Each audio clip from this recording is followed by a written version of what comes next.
Anime conventions are a rare enigma where you get to see herds of wild otaku migrate from the safety of their own homes to a designated spot in order to socialize, interact, and sometimes even breed with their own kind. It can sometimes be intimidating for outsiders looking in at the strange lifestyle seen at these gatherings. But as I've been to many cons this year, and with con season almost over, what is the real experience I think both new and seasoned con goers should be aware of?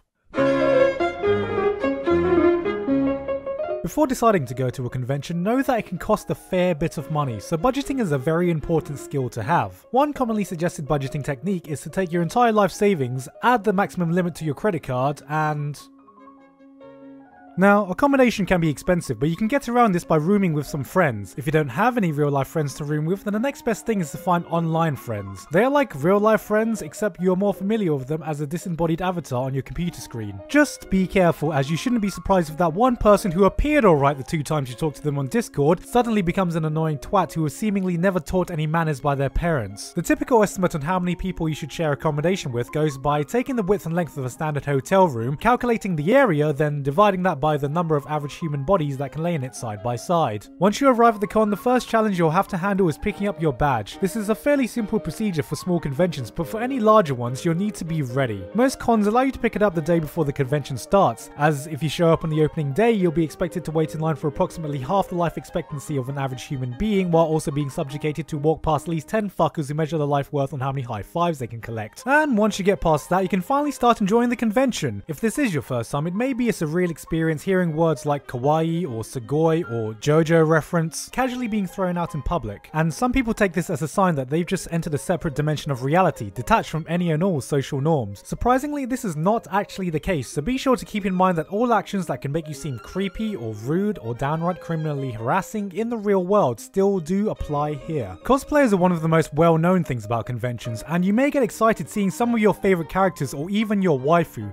though be wary. It's not a widely known fact that cosplayers have personalities, emotions, insecurities, morals, and lives outside of their costumes, so they are almost just like human beings. If you want to take a picture, the correct social etiquettes are: go up to the cosplayer, ask politely if you can take a picture, then awkwardly try to figure out where you're supposed to put your hands. If you're thinking about cosplaying yourself, however, then don't forget at the end of every convention you will be put in a death tournament against everyone else who cosplayed your character, as only one is allowed to walk out alive. Spending the entire day at the convention can be draining, so it's recommended you bring some kind of bag with all the provisions you need. If you want to be prepared, a rough list of things you'll need is your con book, schedule, snacks, camera, phone charger, hand sanitizer, spare batteries, poster tubes, camping gear, first aid kit, zombie survival pack, pepper spray, machetes, extra bullets for good luck, and most importantly, enough liquids to make it through a nuclear winter. Despite all this, however, there will always be one resource that is in short supply. This is body spray. It is a device that can be applied on the body which can temporarily mask out odor and is very commonly mistaken for a shower. This is not a shower. I repeat, this is not a shower. It is, however, used to freshen yourself up when taking care of your personal hygiene, a secret technique known only to the chosen few who attend on their arduous journey of internally gagging every 5th person they pass. Be especially careful of any tightly packed gaming room, as such spaces can be prone to their own independent climate with increased humidity comparable to tropical rainforests. Now that you're all ready to enjoy the convention, let's see what's going on. The most obvious is the dealer's room, which scientifically functions as a black hole for your wallet. This is usually the busiest place at the convention, so at a big con you can expect the walking speed to average out at about 1mm per hour. If you do ever find yourself in this kind of situation, it's the perfect time to just stand around in a large group doing nothing, as it's sure to inconvenience and annoy absolutely no one ever. You may notice when in the hall, the environment conditions you to bypass your logical brain in order to make as many irrational purchases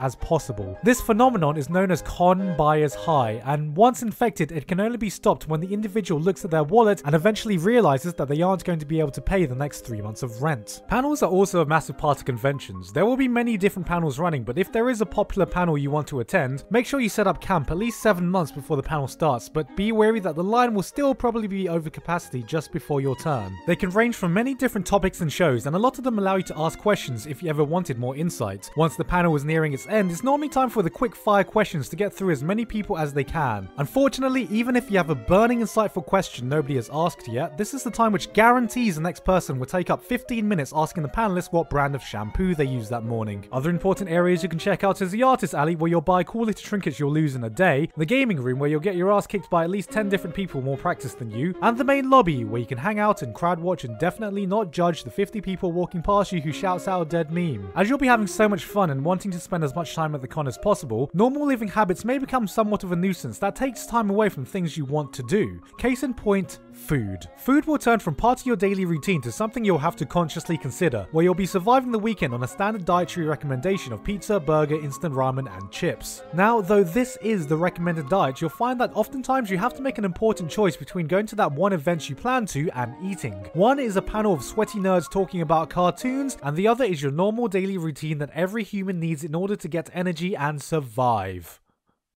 So now that you've gone 2 days without eating a meal, you may feel your body shutting down and you need to find a place to eat. This could be the right time to venture further outside the convention to find the proper restaurant. Be warned, however, as the further away you venture from the venue, the closer you are to normal society again, which can be deadly for any con goer. Luckily, this is something you can calculate, as if you open up Google Maps and mark off the area around the convention, the weeb density is inversely proportionate to the distance traveled away from the convention in miles. This is known as the Weeb-Boltzmann law, and this area marked off right here is the safe zone. Unless of course your city has an area with a high concentration of Japanese or Korean restaurants, in which case they become temporary embassies for weebs in times of trouble. As you'll likely be going in a group, it's improbable that you'll be able to convince everyone to go for a healthy meal option. So if you want to eat healthy during the convention, then my best advice to you is, you're fucked.